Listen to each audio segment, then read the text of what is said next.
Welcome to We Mean Business. I'm Steve Dorfman here with Tony Marchanti. Getting change right, leading transformation through collaboration. That's what we're talking about today, and we've brought in Seth Kahan of Visionary Leadership. Seth is a writer for Fast Company online as well as WashingtonPost.com, and his latest book is Getting Change Right, How Leaders Transform Organizations from the Inside Out. All right, Seth, welcome to the show. Thank you. It's good to be here. Thanks for being here. And first of all, when you say from the inside out, can you tell us what that means and why that's the best way? Sure. It means that people have to understand what they're doing. It seems kind of obvious, but it's not always in organizations. A lot of times in organizations, people are bombarded with messages. They're told what to do, and nobody's really checking in to see if they understand, do they get it. Once somebody really understands what it's about, then they can make their own decisions and they can behave in a way that fits in with the change program, no matter what situation they're in. So that's what it's about. Now, I've been watching you for 4 years. I saw you present, 4 years ago at a leadership breakfast, and I've been going to that leadership breakfast for the last 4 years. And your presentation stands out really as one of the best, probably top 2 or 3 that I've seen in the 4 years. And obviously, you're an expert on leadership, and I think it's important for just for a basic foundation here to make the distinction and distinguish the difference between management and leadership. So how do you make that distinction between management and leadership? Well, the people that I support in my work are leaders in organizations. It started for me working at the World Bank, where I was supporting Steve Denning. He was the program director for knowledge management.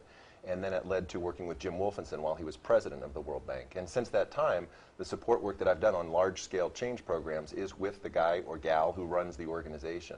So I'm looking at leaders as the people who are personally accountable for seeing the change come into fruition. Mm-hmm. Now, do you find that a lot of people have a tough time distinguishing the difference between manager and leader? Not really, although I'd have to say in today's workplace there is kind of a real mixture going on because managers are often expected to lead. I don't have too many leaders who mistake what they're doing for management, but I do work with a lot of managers who are asked to step up to the plate and see through to results. So the other buzzword that I think of when I think of Seth Kahan is change. What are some common misconceptions when people hear that word? Well, you hear a lot of people saying nobody likes to be changed except for a wet baby, or nobody likes change. And it's really a load. I mean, people love change. Ask somebody if they'd like to win the lottery. Would they like that change? If change is good, we love it, So what I find is that a lot of the people who really take that kind of mindset that people innately resist change are really people who are kind of in the last generation of work. A lot of people who are really here are living in change. I mean, look at what's going on around the BP oil spill, Wall Street, Obama, first African-American president, Greece is in turmoil. I mean, every day something new is happening. And people who embrace that accept that that's part of it. And what they want to do is they want to get ahead. They want to leverage the change so that they can improve their situation. But they're kind of surfing on this dynamic, intense, fluid environment, as opposed to thinking of themselves in some kind of like status quo and then resisting something that might be coming at them from the outside. Do you feel that most people resist change? No, I don't. I think if you give them change that's attractive to them, that fits with where they want to go in their lives, then they jump right on board. Mm-hmm. Well, 4 years ago when I saw you present at that leadership breakfast, it was the presentation had to do with storytelling, and it really got me interested in the power of storytelling. And so, your book is just out, so I haven't had a chance to read it yet. Do you include the power of storytelling in the book? There is. We use storytelling at the World Bank and the Knowledge Management Initiative. That's where it really came to life. I was a storyteller. I told King Arthur, Grimm's fairy tales, made up some of my own stories, the Native American stories. I mean, talking about little kids in a circle in the library, but also groups of adults in retreats and things like that. Mm-hmm. That was my background. And my boss at the time, Steve Denning, got interested in that and saw me performing at a company picnic and thought, wow, this is a way that we could really get the message out fast. We're talking about rapid, widespread movement through the organization.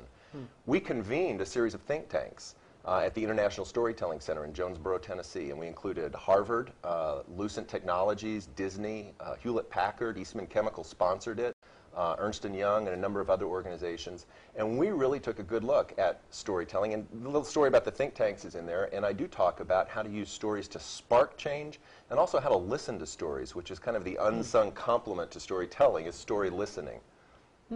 Well, speak a little bit about that. When I'm involved in a large-scale change initiative, which is most of what I do, I want to understand the territory of the change. And when you think about mapping territory, it's really different when you're talking about change than it is about streets and the woods or the U.S. Geological Survey version of a map. You need to understand where there's sinkholes, where like if you invest your energy, it'll just get sucked dry. Mm-hmm. You need to understand where there's labyrinths, places where you get confused and wander into and don't wander out of. You need to understand where you can accelerate change. Where can you ramp it up? If there's a particular wind that you get, will it move things forward rapidly? And the way to do that is by identifying the most valuable players, the people who are your best, most influential stakeholders, and listening to their stories. And I provide in there two things. One is something I call the 5 gems of storytelling. Those are 5 things that you look for when you're listening. And the other is the reconnaissance report. And the reconnaissance report is a particular way to capture what you've learned from your storytelling so that you can share it back to everybody in just 1 or 2 pages and give them a holistic overview of the territory of change. So those are a couple of ways that I use storytelling in the book. So I would imagine that some of our viewers are thinking, okay, storytelling and leading change, and how does that all kind of fit together? So how would you answer that? Well, storytelling comes with personal rapport, and it's all about the soft stuff, the human stuff, and that's where the trouble is. I mean, we have no shortage of technical expertise in today's world. In fact, you can go into pretty much any organization and find people who are literally world-class leaders in their particular domain. I mean, because knowledge is so fragmented, there's so much to know these days. Everybody has perfected their particular niche. But what you don't find is people who are adept at interpersonal relationships. And that's where the value comes in with this kind of work, is getting people involved, engaged. People like to talk about buy-in, but that's a little bit transactional. It's more about how do you align what the organization is trying to do with where the individual people want to go themselves. And so storytelling is part of that. It's part of that personal people part of the equation. Excellent. So you just talked about buy-in, and my next question was, how do you feel having employees be part of creating the change? How important is that? Like I would say your people will support what they help to create. Can you speak to that? You're absolutely right on. It's fundamental. I mean, if you're in an assembly line situation where you're asking people to do mindless work, and these days even on assembly lines that doesn't happen, then you don't need buy-in. You just give people instructions. It's transactional. But if you are working with knowledge workers who are in complex environments where you can't predict the circumstances in advance, you absolutely have to have them understanding and engaged with what you're trying to do. So that kind of buy-in is critical, and the only way you can get it is to align the work with what individuals and communities, I call them performance communities in there, what groups of people want out of their lives. And once your change isn't aligned with those things, it's like rocket fuel. But also, like for me, the small business storefront kind of opportunities are there too, because so many times you go into a business and the owner has a certain vision and a certain idea, and none of the employees have really bought into it. And it's all kind of the same. For me, I'm thinking the same terminology even for a restaurant or a small shop that has 10 people in it. It's the same thing. That's right. Buying in fully to the idea of the concept. Right. So how do you get it to spread, even if it's 5 people or 12 people or whatever, so that people are on fire with it, so that they're saying, this is what we're doing at work. I can tell you about it because I'm part of it. Right. And the owner can actually step back and just let them explode with it. That's the ideal situation. That's what happened at the World Bank. I mean, we went from an unfunded idea to $60 million in annual allocations in 2 years. And we had no money in the beginning, so we couldn't supervise anything. It had to catch. It had to be pulled into the system. And then you can do exactly what you say. You can stand back and you can watch them shine. That's so awesome. Seth, do you think that our traditional corporate structure, when you look at org charts, is conducive to change, enacting change, or do you think that some changes need to happen inside of that traditional corporate structure to sort of help change along? I look at it like a 3-legged Jeep. It just sits and spins in the dirt, but you get that 4th wheel on there, and you still need those other 3 wheels. So what we've got is we have what's called a command and control structure, which evolved out of management in the whole last century. I mean, really, you can trace it from the early days all the way up through the 1990s. But what's missing is the connect and collaborate piece. That's the 4th wheel. I would never give up the command and control. I kind of part from my colleagues a little bit in this. Some of them want to overhaul the whole system and say that we need to change everything to move it into self-organizing teams.